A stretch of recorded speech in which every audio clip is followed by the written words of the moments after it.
smile. This is Pinay Mom in South Korea and spend time with me to netizens. Papasok ako ngayon sa professional organizing class.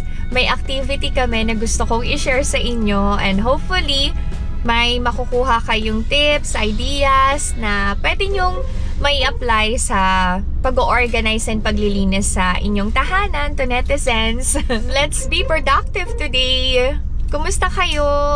Kami dito sa Korea, okay naman. It's spring season na, kaya ma-warm na ang panahon kahit papano. Pero sa umaga and sa gabi, malamig pa rin. Uso na naman ang sakit. Buti ang mga bata, medyo magaling na. Si Ijun may konting sipon na lang. Si Ina nawala na yung ubo niya. Ang mga kids, palagi namang busy sa studies nila. Pero nakakatuwa kasi nababalance nila. They study hard and after ng busy week nila, they play hard with their friends. Kami ni Alex, relax lang kami. Nakakatuwa nga kasi hindi na ganun ka busy and stressy Alex sa trabaho. Unlike before na may project siyang hinahandle, halos hindi na namin siya makausap sa sobrang pagod niya. Actually, hindi katawan yung pagod kay Alex that time. Yung utak niya. Simula nung natapos yung project and nasa head office na siya, okay na yung aura ng asawa ko. Tsaka natutuwa ako kasi naaalagaan ko na siya, lalo na sa pagkain. And then this year, may oras na kami para umattend ng mga classes sa center. So, I think yung 2025 is for us.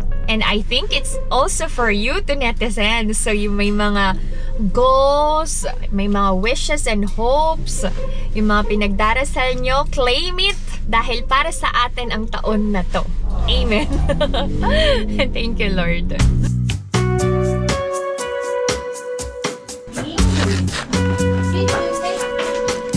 May nagbigay ng gloves, ka-classic.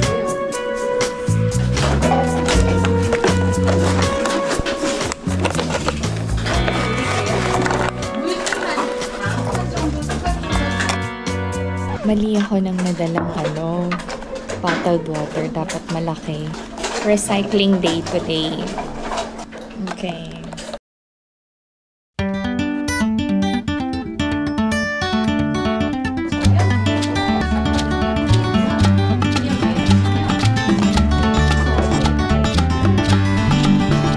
Kailangan daw ito butasan. Pwede daw ito gawing bottle. Yung mas malaking bottle lang. Tapos, eto, pwedeng gawing imbudo. Para hindi nabibili. Classmate ako. Ne. Naki-join sa classmate.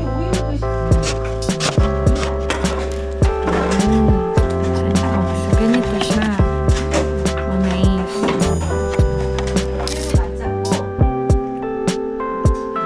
Hanger naman basta.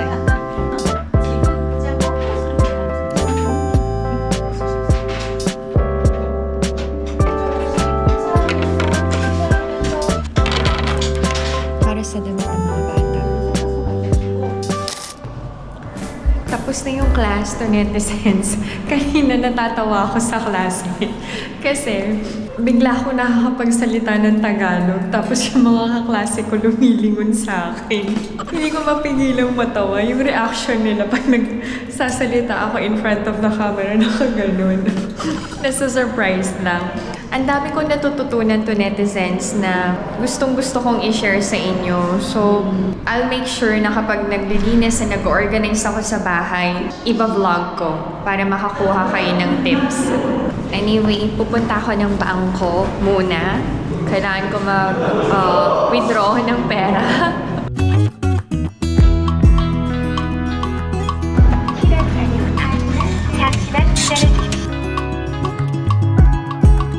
Tapos na ako sa bank. Dadaan ako kala Nems para maghatid ng pasalubong.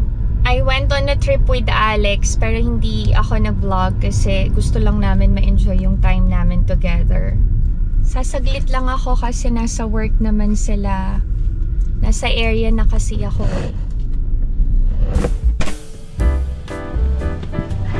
Okay na, pupunta ako ngayon ng Daiso para bumili ng mga containers. Kailangan kong i-organize yung veranda. Yun yung project ko today. Let's go to netizens.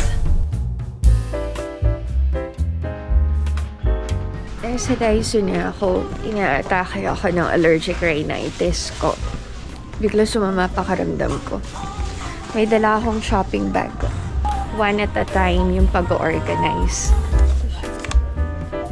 May cover na. Yung isang ganito is 2,001. Okay na din.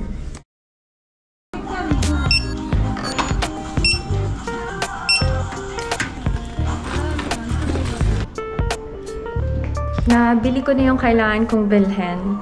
See you at home to netizens. Bigla sumama pakiramdam ko. Paiba-iba kasi yung panahon dito ngayon sa Korea. Uso talaga ang sakit. Lamig, init, ganun.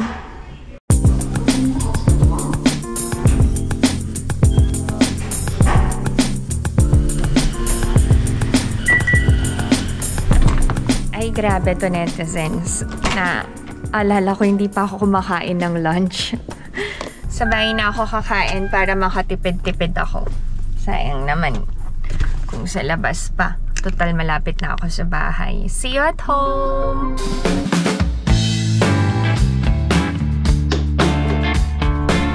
Kain tayo to netizens. Gutom na ako. Ito na yung lunch ko. Rice cake to.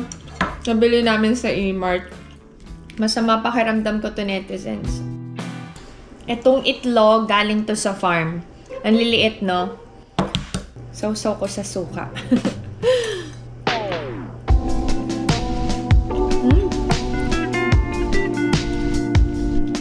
Kailangan kong ipahinga to netizens. Okay. Dalang nilakang itlog. Mag-rice cake na tayo. Matabang. Sa atin yung mga kakanin natin matamis eh, no? Bihirang-bihira sa Korea yung rice cake na matamis. Nasanay na ba ako sa pagkain ng Korea? Oo. Saan ako mas nasasarapan? Korean food or Filipino food? Pareho. Sa Pilipinas ako pinanganakan lumaki. So, hindi ko talaga makakalimutan yung lasang Pinoy. Nung nakapag-asawa ako ng Korean, dito na ako sa Korea nag-settle down. And mostly, ang pagkain ay Korean food. So, kailangan kong i-adapt yun. Nasanay na din ako. Kaya ko bang hindi kumain na ng Filipino food? Hindi. I think kahit sinong Pinoy na nakatira sa ibang bansa, makaka-relate dito. Hahanap-hanapin mo yung lutong Pinoy. Hindi mo man palaging gustong kainin, pero darating at darating yung moment na magkakaroon ka ng cravings sa Filipino food. Pistachio. Kain tayo tomato sense. Okay na. Kain tayo ng prutas. Nag-heavy breakfast ako kanina umaga. Ito na yung last meal ko ngayong araw na to. Hindi na ako kakain ng hapunan. Pero kapag nagutom ako, nagsasalad na lang ako. Hindi na ako nagre-rice sa gabi. Ang sarap talaga ng yellow kiwi. Dalawang klase to, may green din eh. Maasim yung green, hindi ko siya kayang kainin. Tapos makati sa dila. Kaya lang, mas mahal tong yellow na kiwi. Sinong may gusto nito sa family namin? Si Ina. Thank you, Lord. Kailangan talaga may palakpak. Magligpit lang ako to netizens, ha? Diyan lang kayo. Kanyang nice home. She's going to bake. Binili ng tita niya to. Kailangan ko na mag-ayos sa veranda. Kasi meron akong appointment sa dermatologist ko later. Hopefully matapos ko to. Pero okay lang. So, kailangan ko siyang i-organize. Gawin natin yung mga stickers. Ibebenta ko ang lumang Christmas decors bago mag-December. Kasi alam nyo, madaming nagbebenta ng mga used items nila sa Carrot Market. Kagaya nito, sira na. Kailangan ko siyang itapon. Yung mga maayos lang yung iiwan ko. Pag red, ganyan. Uy. Oh, diba? At least magkakasama. Bakit ko pinili yung butas-butas?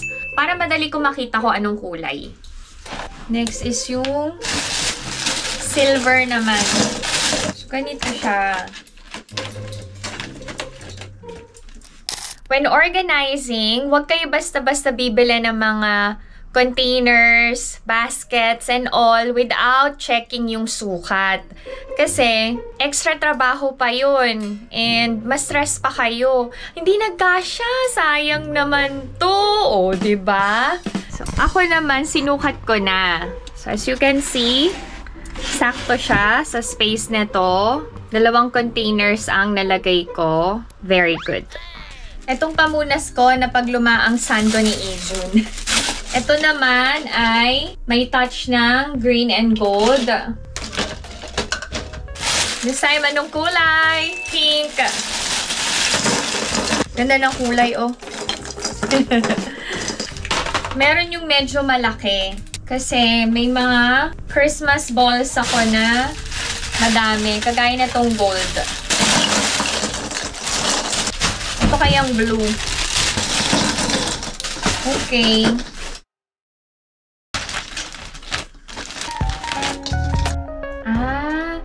Nabasag na to. Tapong ko na. Clear ang plastic para madaling makita. Okay. Madami na din ako naligpit, ha. Pagsama-samahin natin per kulay. Pag silver, ganyan. Garland.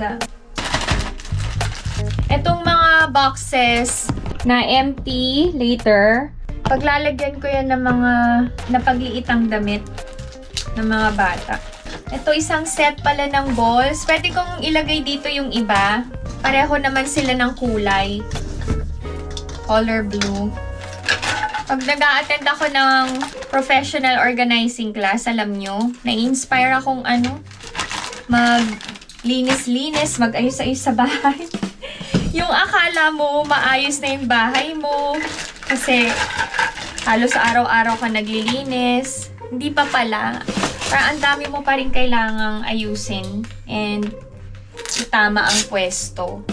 Alam nyo ako, yung mga gawa ng mga bata, dinidisplay ko. Lahat ba't dinidisplay ko? Yes! Pero may allotted lang na time. Pag na-display na ng ganito katagal, okay, pwede nang i-dispose. Pero nagpapaalam ako sa mga bata. Sana kasya. Kakasya naman siguro. Ay! Kasya naman. Oh, diba?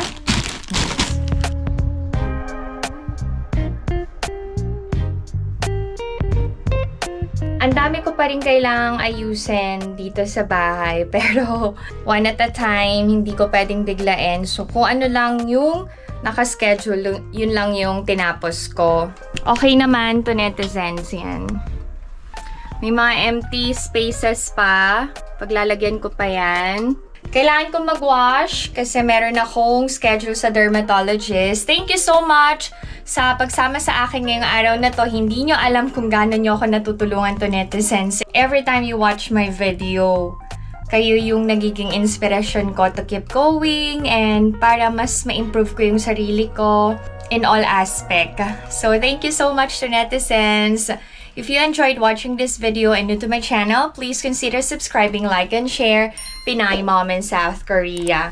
Dito nakasampay yung bag ni Alex para mabilis matuyo, maarawan. Stay safe everyone. Bye! Heart heart!